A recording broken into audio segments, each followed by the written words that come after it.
All right. Hello, my friends. How's everybody feeling out there? So I got something special I'm going to look into today. I'm hoping you will follow me on this journey. I've recently put out some feelers to some of my like-minded conspiracy friends who've been asking me, George, what do you got in the way of conspiracies? I got a good one for you. A lot of people like to talk about the New World Order, or a lot of people like to talk about vaccines, or a lot of people like to talk about maybe the Magic Johnson thing, or sports, or politics. However, I found myself digging way down on the bottom of the what-if barrel. And I came up with some real gold, I think. But I'm going to let you be the judge. I will let you be the judge, because ultimately, you're the one listening. And my job is to keep you interested. So, that being said, let me, first off, give you the claim. Let me give you the claim to see if I can pique your interest. What if Jesus Christ was born in 1152 AD and crucified in 1185 AD? What if the Old Testament refers to medieval events? What if the apocalypse was written after 1486? Does this sound uncanny? This version of events is substantiated by facts and logic, validated by new astronomical research and statistical analysis of ancient resources, to a greater extent than everything you may have read and or heard about history before. Probably thinking to yourself, this guy sounds like a nutcase. But I'm listening. You still with me, aren't you? All right, let me try and give you a little validation about the man who made these claims. It's by a man named Anatoly Fomenko. And before you get too out in the woods here, before you go, who's this guy Anatoly? Let me give you his background. A little more validation. Anatoly Fomenko was born in 1945. He's a full member of the Russian Academy of Sciences, a full member of the Russian Academy of Natural Sciences, full member of the International Higher Education Academy of Sciences, Doctor of Physics and Mathematics, professor, head of the Moscow State University section of mathematics, of the Department of Mathematics and Mechanics, solved Plato's problem from the theory of minimal spectral surfaces, author of the theory of invariance and topological classification of integrable Hamiltonian dynamic systems, laureate of the 1996 National Premium of the Russian Federation in Mathematics, for a cycle of works on the Hamiltonian dynamical systems and manifolds, invariance theory, author of 200 scientific publications, 28 monographs and textbooks on mathematics, a specialist in geometry and topology, calculus of variations, symplectic topology, Hamiltonian geometry and mechanics, computer geometry. So, is there any one of you that have those qualifications? Because I definitely do not have those qualifications. Gotta tell you, there's something about a Russian mathematician. There's something about the Eastern Bloc of people that seem to be a higher order of cognitive thinking at times. I'll give it up to you guys. I'm going to give it up to my counterparts in the Eastern Blocs. They seem to be better at math.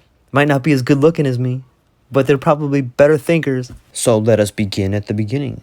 The problems of historical chronology. First and foremost, we're going to introduce the problem. I'm going to give a criticism of the Scaliger chronology. Don't worry, I'll break down what that is. The dating methods as offered by mathematical statistics, eclipses, and zodiacs. Roman chronology as the foundation of European chronology. Let us give a concise preliminary account of the current state of ancient and medieval chronology.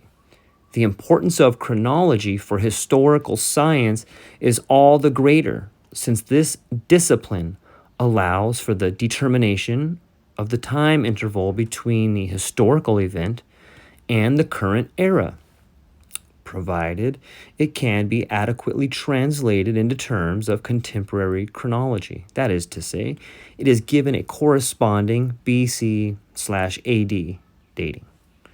Nearly all the fundamental historical conclusions depend on the dating of the events described in the source that is being studied.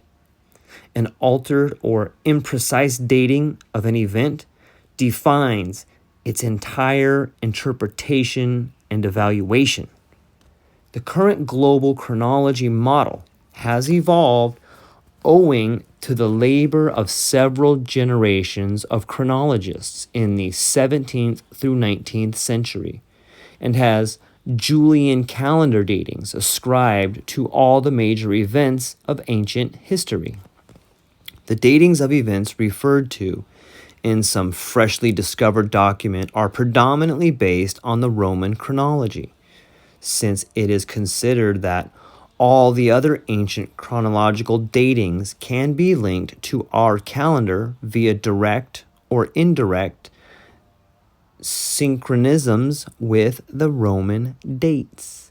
In other words, Roman chronology and history are the spinal column of the consensual global chronology and history. This is why Roman history shall have to enjoy our very special attention. Point 2. Scaliger, Petavius, and other clerical chronologers. The creation of contemporary chronology of the ancient times in the 16th through 17th century AD. The chronology of ancient and medieval history in its present form was created and, for the most part, concluded in a series of fundamental works of the 16th and 17th century that begins with the writings of Josephus Scaliger, called the founder of modern chronology as a science by the modern chronologist E. Brickman. Scaliger's principal works on chronology are as follows. Scaliger 1, Opus Novum de Emendatione Temporum. Scaliger 1, Thesaurus Temporium. For the most part, the body of Scaliger's work was concluded by Dionysius Petavius. The best-known book of the latter is titled De Doctrina Temporium.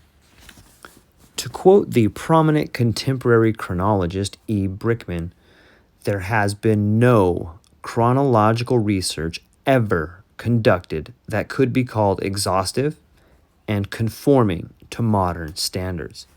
Hence, it would be correct to call the modern consensual chronology of the classical period and the Middle Ages the Scaliger-Petavius version. We shall simply refer to it as Scaligerian chronology. As it will be pointed out, this version wasn't the only one existing in the 17th through 18th century. Its veracity has been questioned by eminent scientists. The ground-laying works of Scaliger and Petavius of the 16th and 17th century present the ancient chronology as a table of dates given without any reasons whatsoever. It is declared to be on ecclesiastical tradition. This is hardly surprising since history has remained predominantly ecclesial for centuries and for the most part was written by the clergy. Today it is believed that the foundation of chronology were laid by Eusebius Pamphilus and Saint Hieronymus, allegedly in the 4th century AD.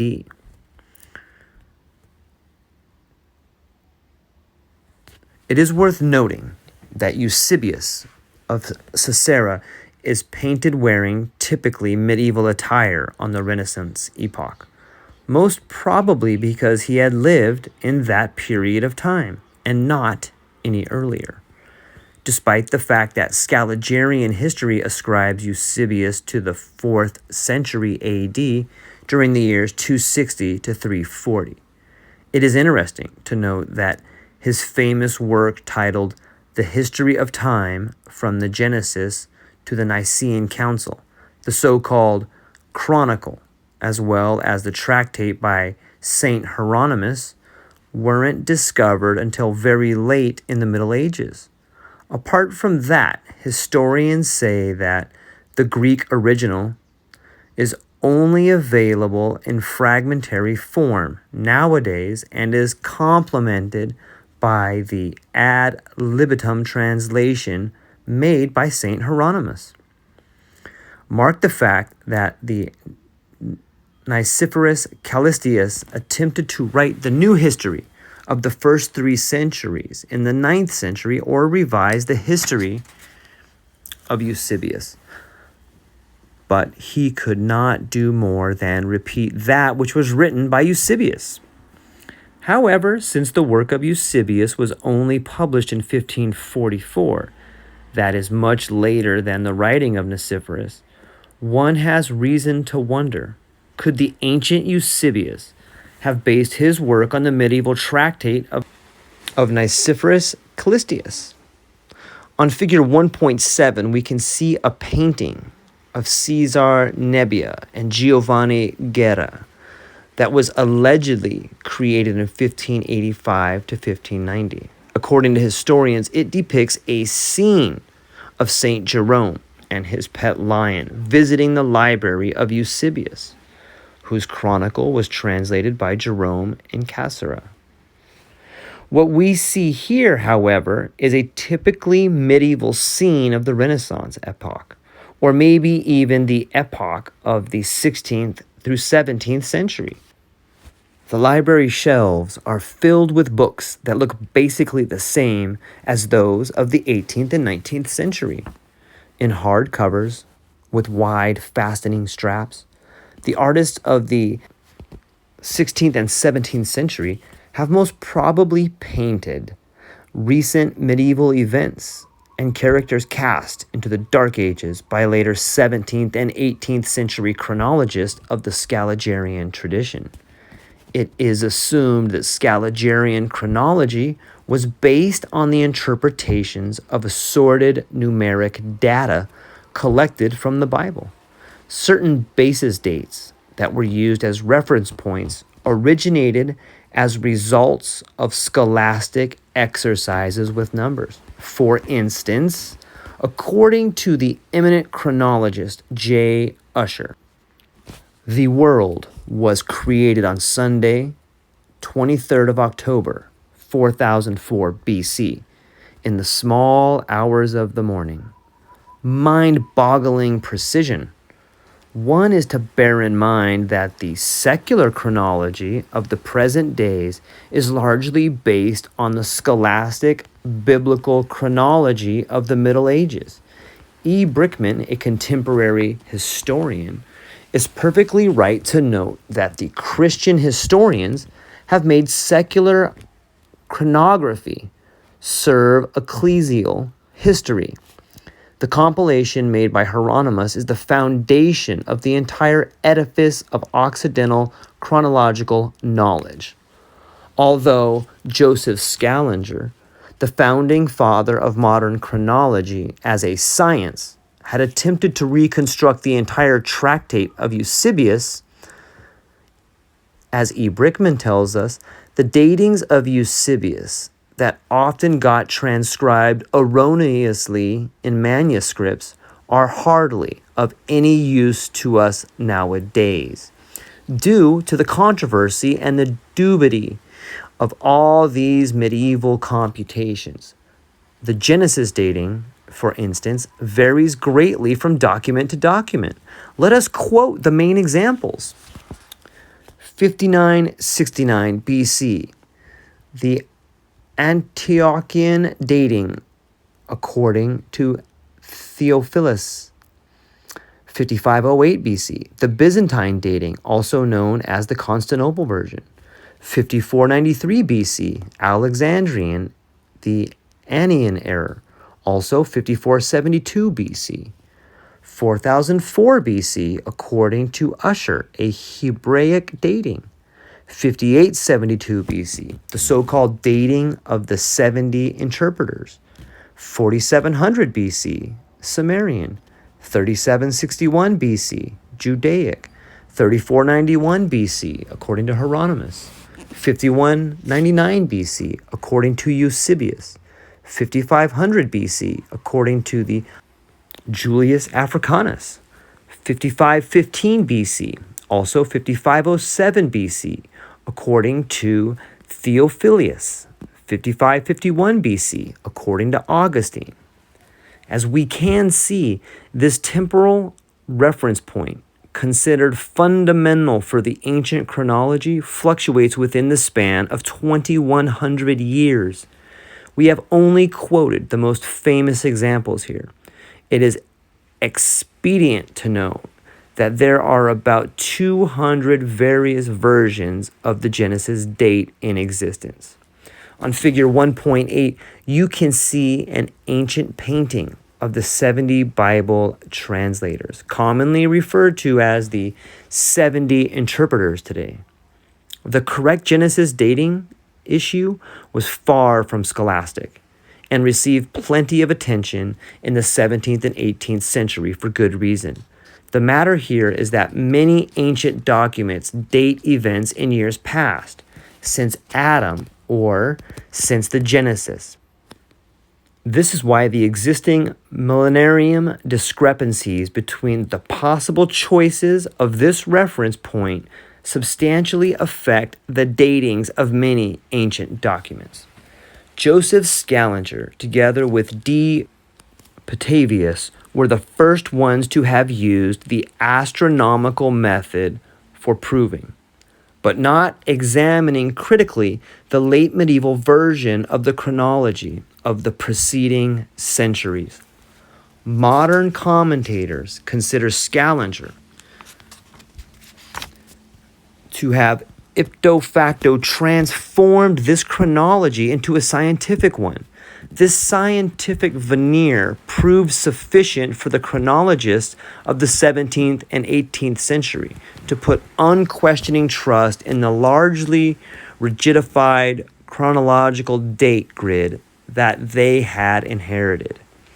It is very significant that Scaligerian chronology was initially created within the paradigm of the Western European Catholic Church, which had remained in its firm control for a great amount of time.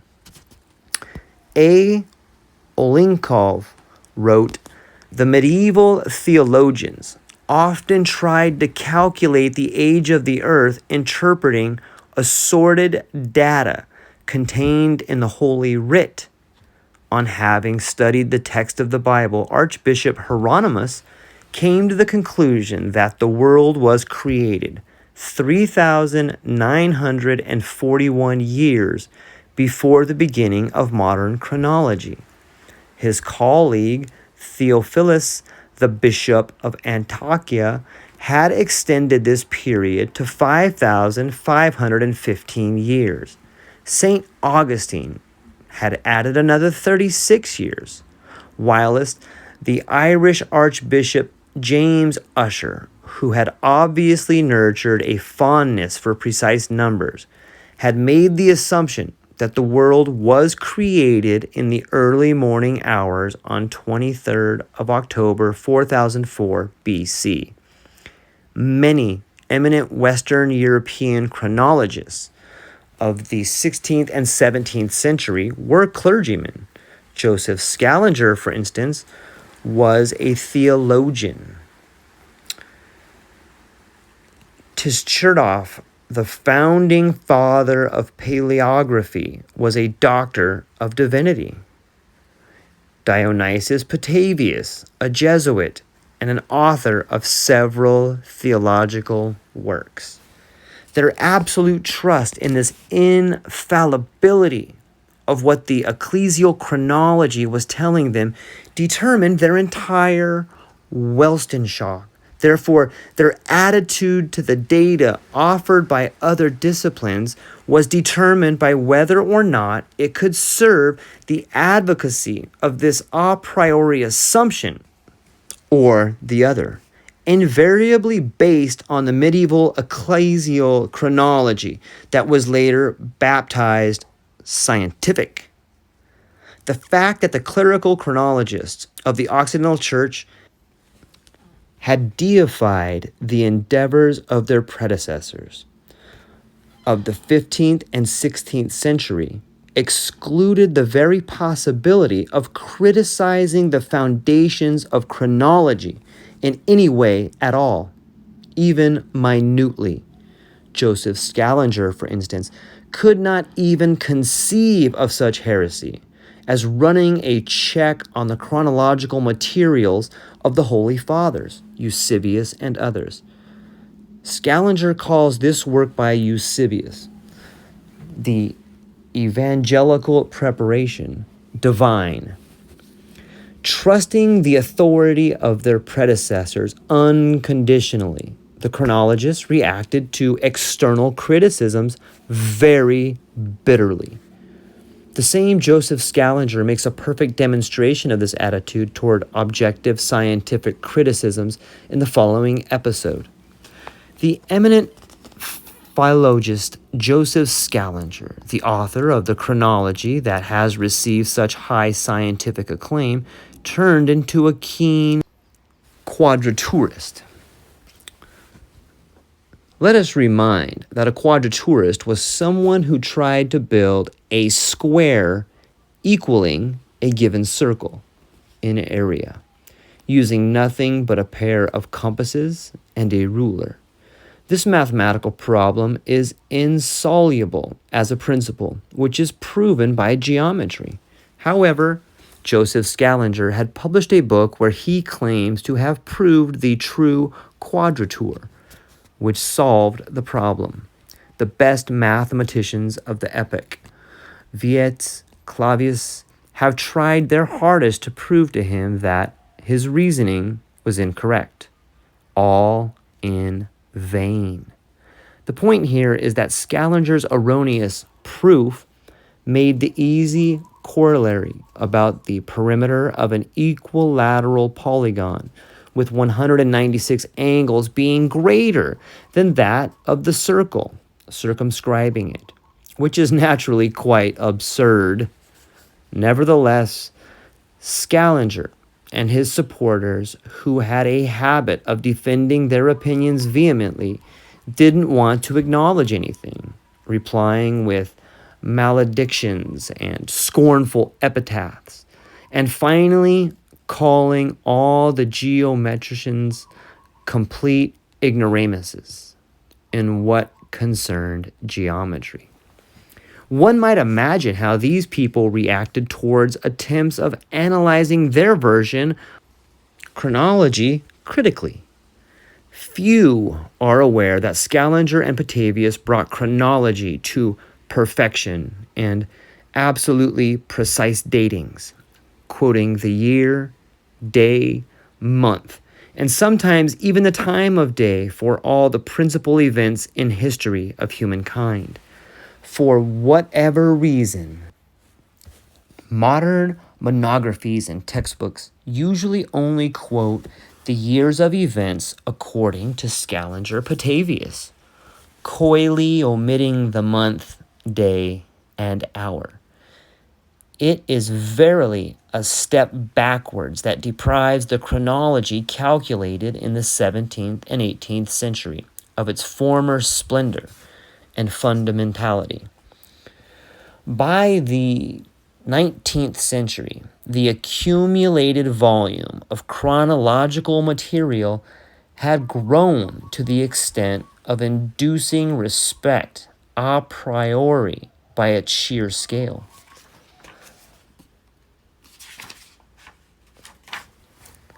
So the chronologists of the 19th century saw their objective in making minor corrections and not much else.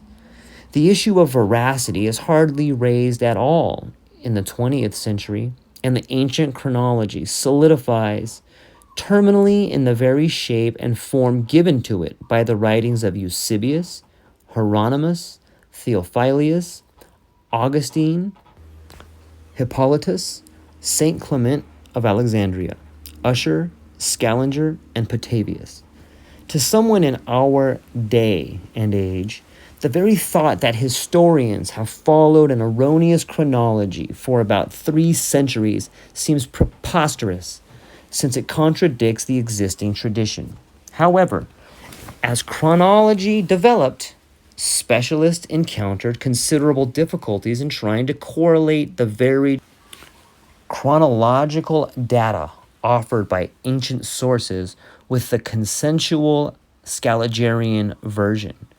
It was discovered, for instance, that Hieronymus misdates his own time by 100 years. The so-called Sassanide tradition separated Alexander the Great from the Sassanides by an interval of 226 years, which was extended to 557 by contemporary historians. In this case, the gap exceeds 300 years.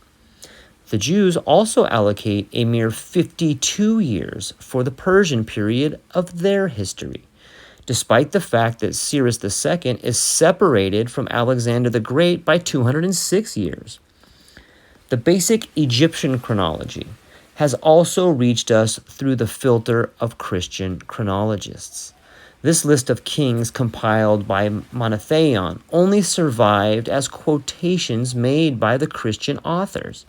Some readers might be aware that the Oriental Church avoided using the birth of Christ as a chronological point of reference, since in Constantinople, the debates about the date of his birth had continued well into the 19th century. Number 3. The veracity of the Scaliger-Petavius chronology was questioned as early as the 16th century. The doubts regarding the correctness of the consensual version aren't a recent phenomenon. They have quite a tradition behind them. N.A. Morozov wrote in particular that the Salamanca University professor de Arcila published his works Programma Historiae Universales and Divinae Flore Historica, where he had proved that the entire history of the classical age was medieval in its origin. This is exactly the same point of view that was shared by the Jesuit historian and archaeologist Jean Hardouin, 1646 to 1724, who considered the classical literature to have been written in monasteries during the preceding 16th century. The German Robert Baldolf wrote his History and its Criticisms in 1902 through 1903, proving that not only ancient history, but even that of the early Middle Ages is a forgery of the Renaissance epoch and the subsequent centuries, with the use of nothing but philological arguments. You can see the title page of one of Jean Hardouin's books in figure 1.9, and that of its translation by Edwin Johnson. The eminent English scientist Edwin Johnson, the author of several remarkable critical studies of ancient and medieval history, gave some severe and serious criticism of Scaliger chronology. The main conclusion that Edwin Johnson had arrived to after many years of chronological research was formulated thusly: we are a lot closer in time to the Greeks and the Romans than what the chronological tables tell us. Edwin Johnson called for a revision of the entire edifice of the ancient and medieval chronology. His principal works were published in the late 19th and early 20th century.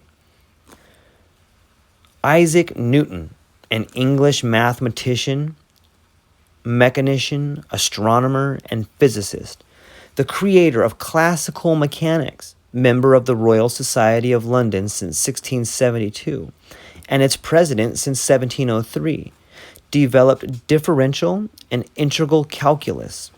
He discovered light dispersion and chromatic aberration, researched diffraction and interference, worked on the development of the corpuscular theory of light, made a hypothesis, and combined the concepts of waves and particles, built the reflecting telescope, formulated the principal laws of classical mechanics, discovered the gravity law, formulated the theory of movement and celestial bodies, and the founding principles of celestial mechanics.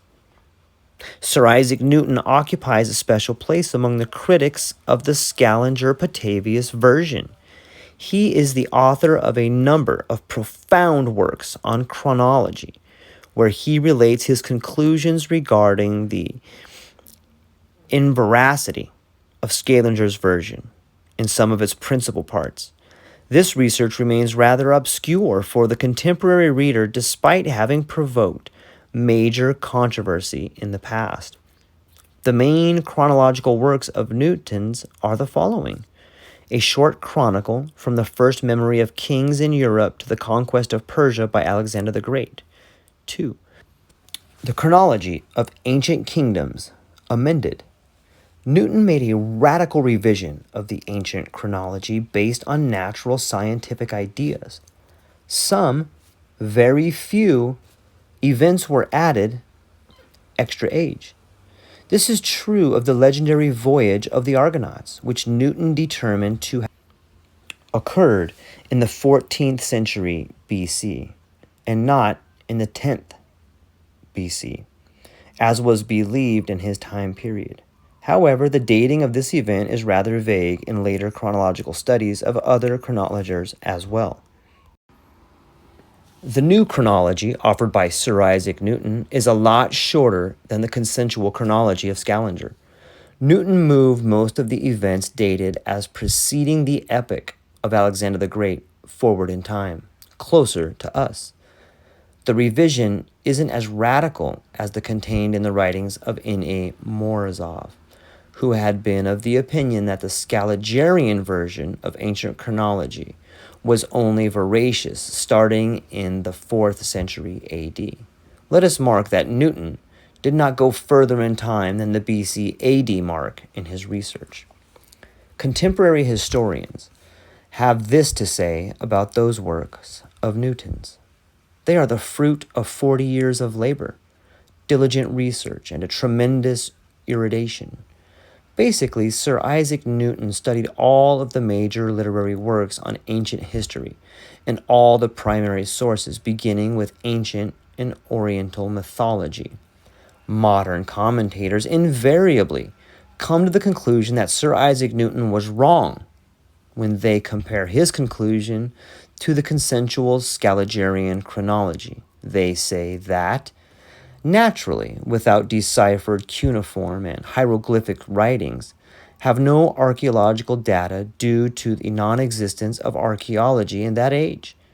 Bound by the presumed veracity of the biblical chronology and the belief in the reality of what was told in myths, Newton's errors weren't measured in mere tens of hundreds of years. He was thousands of years off the mark, and his chronology is far from true, even in what concerns the very reality of the events described. W. Winston wrote in his memoirs, Sir Isaac often saw the truth in mathematics intuitively, without even needing proof. But this very Sir Isaac Newton compiled a chronology. However, this chronology isn't any more convincing than the most ingenious historical novel, as I have finally proved in my refutation thereof. Oh, how weak, how utterly weak even the greatest of the mortals can be in some regards. What did Sir Isaac suggest exactly? Basically, he had analyzed the BC chronology of ancient Egypt and ancient Greece. He must have lacked the time for the analysis of more recent epochs. since this tractate only got published in the last year of his life. For instance, the contemporary consensual version of chronology ascribes the first years of reign of the Egyptian pharaoh Menes to approximately 3,000 years BC. Newton suggested that this event could be given a date as recent as 946 BC. Thus, the shift forward in time comprises about 2,000 years.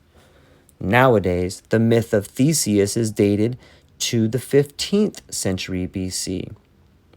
However, Sir Isaac claimed that these events took place around 936 BC. Hence, the shift of dates forward that he suggests amount to roughly 700 years. The famous Trojan War is dated to roughly 1225 BC today, but Newton claimed this event to have occurred in 904 BC. The shift forward here is one of approximately 330 years. Newton's main conclusion may be encapsulated as follows. He moves a part of the history of ancient Greece about 300 years forward in time, closer to us. The history of ancient Egypt, covering a span of several hundred years according to Scaliger, that is, 3000 BC, and on, is moved forward in time by Newton and compressed into a time period as short as 350 years, namely 946 BC to 617 BC. Newton also moved some fundamental dates of the ancient Egyptian history about 1800 years forward in time. Sir Isaac Newton only managed to revise the dates preceding 200 BC. His observations were of a rather eclectic nature, and he could not find any system in these apparently chaotic redatings. We shall also briefly relate the publication history of Newton's work as told by the book, which may lead one to certain conclusions. Newton seemed to have been wary of the plethora of complications, and the publication of his tractate on chronology could lead him to.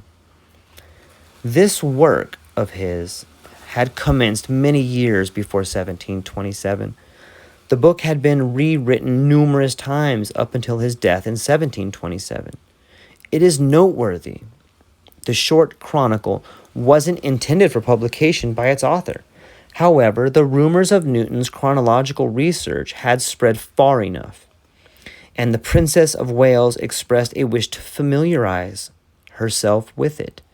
Sir Isaac gave her the manuscript on the condition that no third party should learn of it. The same happened with Abbe Conti, who started to lend the manuscript to interested scientists upon his return to Paris. As a result, M. Freret translated the manuscript into French and added his own historical overview to it.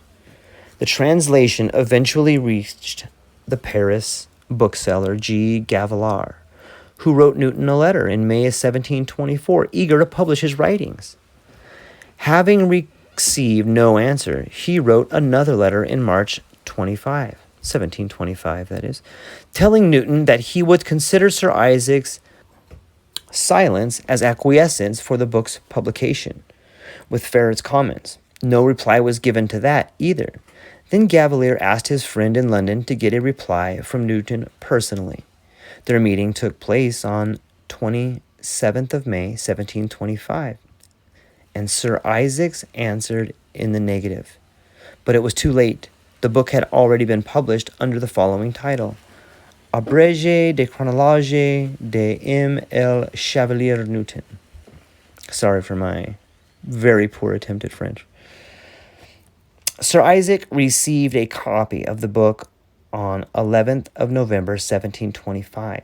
He published a letter in the Philosophical Transactions of the Royal Society, where he accused the abbé of breach of promise and publication without the author's consent, When Father Sosit started his attacks in 1726, Sir Isaac had announced the preparation of a more voluminous and detailed work on ancient chronology for publication. All of those events took place shortly before Newton's death. He had sadly lacked the time for the publication of a more in-depth book, and none of its traces remain in existence. Sir Isaac died in 1727, leaving his research of ancient history unfinished. Could all this complicated history of the short chronicles publication be explained by Newton's fear of groundless attacks? What was the reaction to the publication of this book? The mid-18th century press saw a multitude of responses. Most of them were made by historians and philologists, and had voiced such negative opinions as the blunders of the honored dilettante in regard to Newton's work. Only very few articles appeared and expressed support of his opinion. After the initial wave of responses subsided, the book was de facto hushed up and withdrawn from scientific circulation. In the 19th century, François Arago, the author of The Review, presumed Newton's chronological research unworthy of more than the following rather flippant remarks. By and large, Newton failed to come up with correct judgments in everything, excepting mathematics and its application. Apart from his theological opuses, the chronology that he compiled is there to confirm our opinion. The very chronology that Freret refuted immediately upon publication. Most probably, Arago decided not to get involved in the issue and quoted Ferret's opinion without thinking twice about it. Cesar Lombroso tries to bring the issue to conclusion in his notorious Genius and Insanity in the following manner.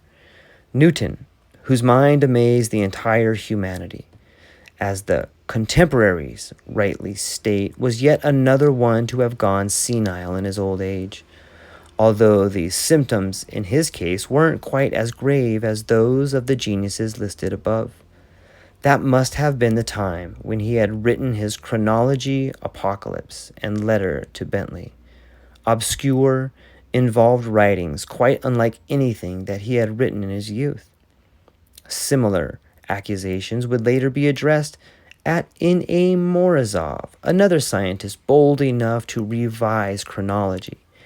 They sound most peculiar in a scientific discussion, and as we think, mask the inability to reply substantially. All right, my friends, what do you think about that so far? Because we are getting deep, huh? You see, this initial intro is just trying to get in and kind of debunk the fact of the chronologists.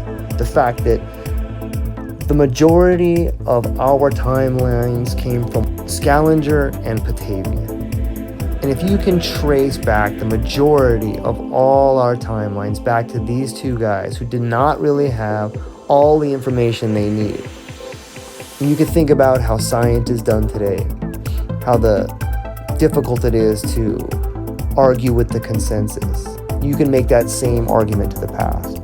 So this intro is about kind of debunking timelines, and you can see great minds like Isaac Newton had issues with it, and other great scientists of the time had issues with the chronology. So this intro is going to be the foundation on which we build up to the crescendo of historical and biblical figures being a lot closer to us than we previously thought. Let me know what you guys think. This is kind of tough to get into, and please forgive my pronunciations of a lot of these particular Greek and French and Russian words, as I am a dumb American. I love you guys. Thank you for taking time to hang out with me. Let me know if you want to hear a little bit more about this, because I find it fascinating. I hope you do. Let me know in the comments if you like it, and we'll keep moving forward if I get some good feedback. All right? I love you guys. Aloha.